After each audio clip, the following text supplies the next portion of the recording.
직장인이라면 재테크 초보자라면 꼭 알아두어야 할 사항인데요. 내년 연말정산 때 후회하지 않으려면 오늘 제가 간략히 요약한 사항들을 꼭 잘 새겨두시기 바랍니다.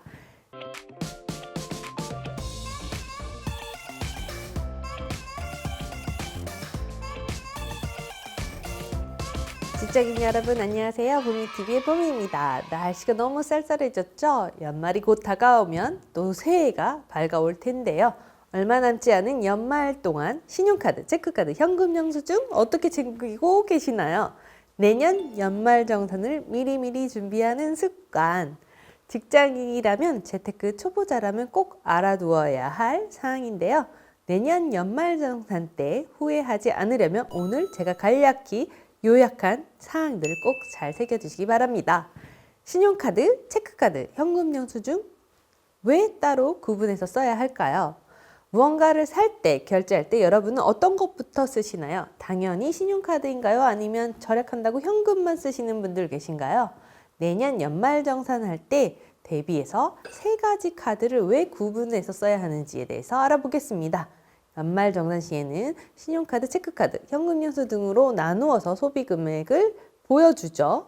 국세청에서 분류한 항목을 보면 신용카드, 체크카드, 현금영수증, 도서, 공연, 전통시장, 대중교통, 소득공제 등을 통틀어서 모두 신용카드 등 사용액 소득공제라고 하는데 여기에 들어가는 겁니다. 소비한 금액에 대해서 소득공제를 받으려면 신용카드, 체크카드, 현금영수증 등을 공제 비율이 다 각각 다른데요. 이것을 주의해야 합니다.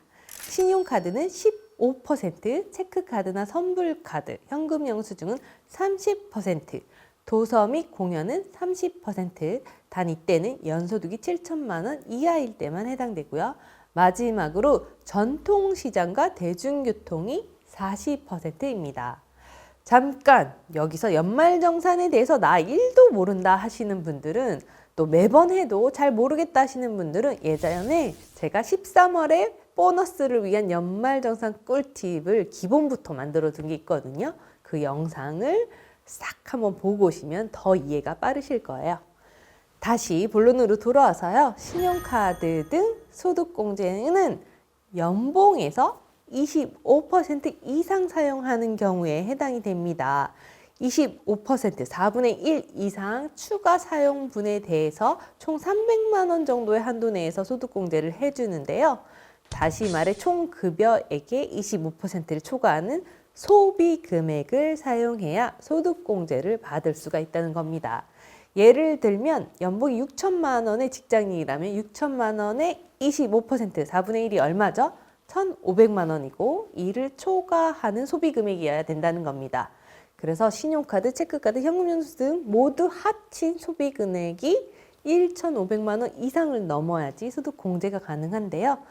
현금 쓸 때 여러분 그냥 현금영수증 안 하고 기록에 안 남겨두고 막 쓰면 여기에 산정할 때는 해당되지가 않겠죠. 그래서 빠지지 않게 현금을 쓰실 때는 꼭 현금 영수증을 챙겨서 소비 기록을 남겨두셔야지 소득공제가 가능합니다.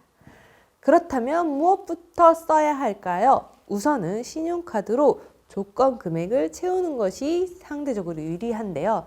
보통의 여러분이 가지고 있는 신용카드 여기에는 연회비라는 게 있잖아요. 이 연회비를 내면서 쓰는 거니까 각종 혜택들이 또 달라붙어 있습니다. 이를 활용하면서 쓰는 것이 좋은데요. 잠자고 있는 포인트, 그리고 언제까지 써야 되는지 적혀있는 바우처, 유효기간이 언제까지인지 확인해보고 챙겨보세요. 이게 다 사실은 여러분이 먼저 낸 돈이라는 사실 까먹고 안 쓰면 올해가 금방 끝나니까요. 꼭 챙겨 쓰시길 바랍니다. 또 카드별로 소득 공제율이 다르다는 점을 감안하시고요. 이 표처럼 연봉 소득별 소득 공제 한도도 다르다는 것도 같이 확인하시면 좋겠습니다. 크게 보면 7천만 원 이하일 때는 연 330만 원과 총 급여액의 20% 중에서 적은 금액이 소득공제 한도이고요. 7천만 원에서 1억 2천만 원 사이는 250만 원이 공제 한도입니다. 1억 2천만 원을 초과할 경우에는 200만 원이 소득공제 한도이네요. 또 총 급여액 과는 무관한 항목으로 크게 세 가지가 있는데요. 첫째는 전통시장을 사용하거나 대중교통 이용분의 경우에는 100만 원의 소득공제 한도이고요.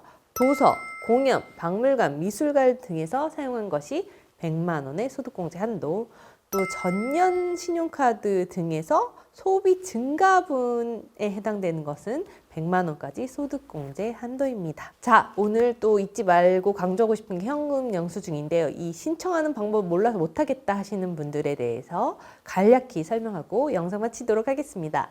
현금을 사용하거나 커피 쿠폰 있잖아요. 카톡에서 받은 이 선물, 이런 것들이 이 기프티콘, 이런 선불식 지급 수단을 사용하면 현금 영수증 하시겠습니까? 이런 말을 들어보셨을까요? 그때 현금 영수증을 받을 수가 있는데요. 보통은 주민등록번호, 휴대전화번호, 카드번호 등을 입력하면 바로 현금 영수증 적용이 됩니다. 그런데 주민등록번호를 알려주면 특별한 등록 절차 없이 소득 공제가 되기도 하는데, 다만 개인적인 정보라서 민감하니까 약간 조심하는 게 좋겠죠. 그래서 주로 휴대전화 번호로 많이들 사용하시는데요. 가끔 본인이 돈을 냈는데 다른 사람이 이 현금 영수증 처리해 주는 경우라면 본인의 휴대폰 전화번호로 현금 영수증을 발급해달라고 하면 발급도 가능합니다. 저도 휴대전화번호로 활용하는데 이게 제일 간편한 방법이 아닐까 싶습니다. 또 가지고 있는 카드 번호 13에서 19자리로 된 정리카드나 멤버십 카드 등도 활용이 가능한데요. 이때는 국세청에 미리 등록을 해놓아야지 현금 영수증 발급을 받을 수가 있습니다.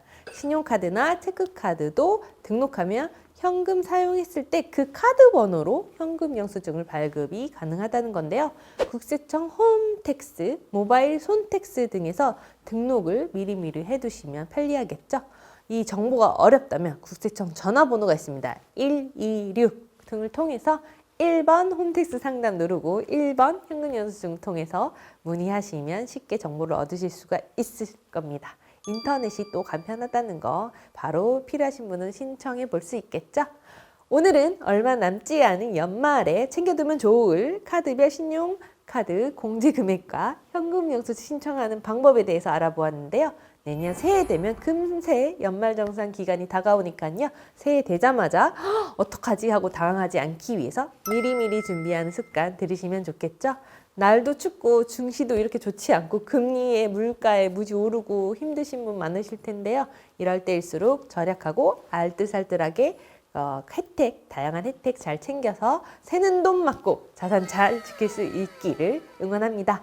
다음에도 유용한 컨텐츠로 돌아올게요. 오늘의 영상이 도움이 되셨다면 구독과 좋아요, 알림 설정 부탁드리겠습니다.